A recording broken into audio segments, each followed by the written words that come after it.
دوسری جانب ایرانی وزارت خارجہ کے ترجمان اسماعیل بقائی نے یورپی یونین کے حالیہ موقف پر شدید تنقید کرتے ہوئے کہا کہ ایران کی جانب سے خطے میں امریکی فوجی اڈوں کو نشانہ بنانا حق دفاع کے دائرے میں آتا ہے، کیونکہ انہی تنصیبات کو ایران کے خلاف کارروائیوں کے لیے استعمال کیا جاتا ہے۔ انہوں نے یورپی یونین پر منافقت کا الزام عائد کرتے ہوئے کہا کہ بین الاقوامی قانون کے مطابق کسی بھی ریاست کو حق حاصل ہے کہ وہ اپنی سلامتی کے خلاف استعمال ہونے والے فوجی مراکز کے خلاف دفاعی اقدامات کرے۔ حالا شما میتونید وصف‌های گوناگونی به این تغییرات مواضع بدید. خب قاعدتاً هر موضعی اگر تغییر بکنه از یک طرف مقابل هم باید متقابلا دیدگاه‌ها و ملاحظات خودش رو اعمال بکنه. نمیشه شما به صورت یک سویه. ان تمام پیش رفتوں کے درمیان خطے میں کشیدگی بدستور برقرار ہے، جبکہ سفارتی ذرائع کی نظریں ایران اور امریکہ کے درمیان جاری رابطوں پر مرکوز ہیں۔ ایران اور امریکہ کے درمیان جاری مذاکرات میں ایک طرف ڈیل کی امیدیں ہیں اور دوسری طرف بار بار رکاوٹیں اور الزامات بھی سامنے آ رہے ہیں۔ تو کیا سمجھا جائے کہ یہ سفارتی عمل مکمل طور پر ڈیڈ لاک کا شکار ہو چکا ہے، یا ٹرمپ کی جانب سے بھیجی گئی ترامیم کے بعد اب بھی کسی نئے معاہدے کی گنجائش موجود ہے؟ اور ایران کی جانب سے سفارتی دھوکے کے الزام کیا اس عمل کو مزید پیچیدہ بنا رہے ہیں؟ جانتے ہیں پاکستان کے سابق سفیر غلام رسول بلوچ سے۔ نہیں دیکھیے، ڈیڈ لاک تو نہیں ہے، اس کا میں نے ڈیفینیشن شاید آپ کے ساتھ بھی شیئر کیا ہوگا کہ اٹس فیسینیٹنگ ٹو سی کہ ٹیکنیکلی اسپیکنگ، اگر میں اس کو بالکل بائیفرکیٹ کروں as a technician of international relations and studies of war and peace, تو یہ ایک پرفیکٹ اسٹیل میٹ ہے جس میں نہ آپ کا the war is at a pause while your peace process is kind of stalling، کھڑا ہوا ہے کہیں۔ اس میں جو اسپیس کریٹ اگین کی ہے پاکستان نے، مجھے کہنے میں کوئی اگین آر نہیں کہ again it is one of the like amazing diplomacy کہ اتنے ریسٹرکٹیو انوائرمنٹ میں ڈپلومیٹکلی اسپیکنگ آپ ایک اسپیس کریٹ کرتے ہیں، اور یہی سب سے بڑا کمال ہماری جو میڈیشن ہے اس کا ہے۔ اور آپ حیران ہوں کہ آپ کہہ رہے ہو، آپ مجھ سے پوچھنا چاہ رہے ہو وار کی کیفیت، اور میں میڈیشن کی بات کر رہا ہوں۔ اس لیے میں کر رہا ہوں کہ وار کی کیفیت ہمیں نظر آ رہی ہے، اور وہ اس میں کچھ دھند بھی ہے جو نیریٹیوز کی ہے، میڈیا کی ہے، اپنے اپنے آڈینس کو بتانے کی ہے۔ سب سے بڑی بات ہے اپنے اپنے آڈینس کو۔ ایران کی اپنی آڈینس ہے جو نہیں چاہتی کہ کوئی ڈیل ہو تو بڑی وہ ہو جو کہ الٹیمیٹ آف دا ڈیل ہو۔ اسی طرح سے ٹرمپ بھی چاہتا ہے کہ جی میں تو وکٹری کپ کے علاوہ کوئی چیز ہی، شیلڈ کے بغیر تو کوئی چیز ہی نہیں کروں گا، میں تو بیلٹ پہنوں گا، وہ جو WW والا جو پہنتا تھا کس زمانے میں۔ تو وہ کسی کو بھی میسر نہیں ہوگا، تصوراتی ہوگا، اپنے اپنے لیے وہ باندھ لیں گے، لیکن ایک پریگمیٹزم اور ایک ریئلسٹک اپروچ اور روشنی امید کی جس میں سب کا بھلا ہے، دنیا کا، خطے کا، وہ پاکستان وہ چھوٹی سی شمع لیے چل رہا ہے۔ اور انشاءاللہ مجھے بہت امید ہے کہ امن کی صبح انشاءاللہ طلوع ہوگی، اور جلد طلوع ہوگی، اور وہ انشاءاللہ پاکستان کے دارالخلافہ اسلام آباد سے ہوگی انشاءاللہ۔ صحیح۔ ایک دوسرا تجزیہ یہ بھی سامنے آ رہا ہے کہ ایران اور امریکہ کے درمیان جاری مذاکرات میں تاخیر محض سفارتی ڈیڈ لاک نہیں، بلکہ یہ ایک اسٹریٹجک وقفہ ہے۔ بعض مبصرین کے مطابق اسرائیل اس دوران غزہ کے بڑے حصے اور جنوبی لبنان میں اپنے 70% اہداف کو مستحکم کرنے کی کوشش کر رہا ہے۔ اس تھیوری کے مطابق تاخیر کا فائدہ اسرائیل کو دیا جا رہا ہے تاکہ وہ ممکنہ جنگ بندی یا معاہدے سے پہلے اپنی زیادہ سے زیادہ پوزیشن مضبوط کر لے۔ ایسے میں سوال یہ ہے کہ کیا یہ واقعی ایک سفارتی رکاوٹ ہے یا خطے میں طاقت کے توازن کا ایک سوچا سمجھا اسٹریٹجک وقفہ؟ اس سیناریو سے میں بہت سارا انکمفرٹیبلی اور بڑے تکلیف کے ساتھ ایگری کرتا ہوں کہ اس وقت دنیا جو ہے وہ خاموش ہے، اور یہی چیز میں لکھ بھی رہا ہوں کہیں پہ انشاءاللہ کہ کیا دنیا خاموش رہے گی؟ مسلمان، عرب اور باقی جو دنیا اصول پہ کھڑی ہے کہ دن دہاڑے اتنا بڑا، آلریڈی ایک 1947 میں تو ہوا، 48 میں تو ہوا، ایک بہت بڑا سیاسی ڈاکہ ڈالا گیا فلسطین کی زمین کو یوزب کر کے، اس کے 7 لاکھ لوگوں کو نبکہ میں بہا بھیج دیا گیا. اس کے بعد یہ جینوسائڈ کے بعد بھی کیا جینوسائڈ کا ریوارڈ اس کو 70% آف غزہ اور 70% آف لیبنان کی آکوپیشن دیے گی دنیا. مائی گاڈ, پھر تو ختم ہے. پھر تو ہم کچھ اور جا کے کریں, صوفی ہو جائیں یا جا کے جہاد کریں. That is what I think he will go, yeah, he will try its best. لیکن میرا خیال ہے اس کے اوپر نیگوسیشن کرنے والے بھی اور ساتھ ساتھ امریکن بھی. ہاں 70 تو نہیں کر سکے گا. اگر آپ نے دیکھا ہو تو ایک انٹرویو تھا اس کا نتن یاہو کو جو کافی سارا چلا بھی ہے, میں نے دیکھا تو وہ کہیں اپنے انٹرویو دے رہا ہے اور نا آڈینس ہے اس کے ساتھ. obviously they play all these games. تو وہاں پہ وہ کہتا ہے کہ میرا ہدف ہے, میں نے کہہ دیا ہے اپنی آرمی کو کہ غزہ کو جو ہے وہ اکوپائی کر لو. تو اس نے ظاہر ہے پلانٹ کیا ہوا بندہ تھا, تو اوپر سے اٹھ کے کہتا ہے and he pauses, وہ پاز کرتا ہے نتن یاہو, اور وہ بندہ کہتا ہے 100%, تو پھر کہتا ہے نہیں slowly we'll go slowly. So yes, there is no doubt about it. یہ زائنسٹ کا تولا بیٹھا ہوا ہی اسی لیے ہے, اور انفارچونیٹلی اس ٹولے کو سپورٹ کرنے والی اس وقت انفارچونیٹلی جو اسٹیبلشمنٹ ہے واشنگٹن میں وہ بڑی صحیح. غلام رسول بلوچ, وقت دینے کا شکریہ.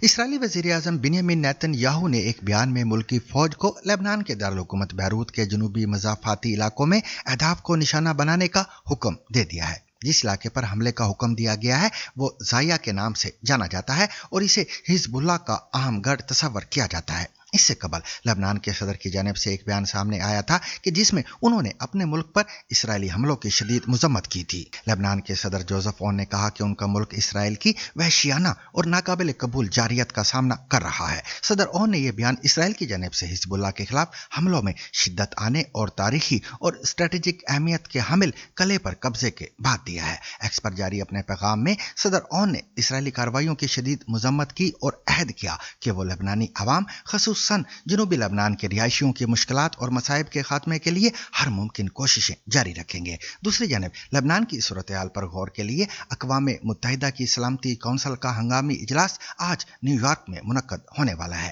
یہ اجلاس فرانس کی جانب سے ایسے وقت میں طلب کیا گیا ہے جب اسرائیلی وزیر اعظم بنیامین نیتن یاہو نے شکیف قلعے پر قبضے کو تنازع کے رخ میں اہم اور بنیادی تبدیلی قرار دیا ہے.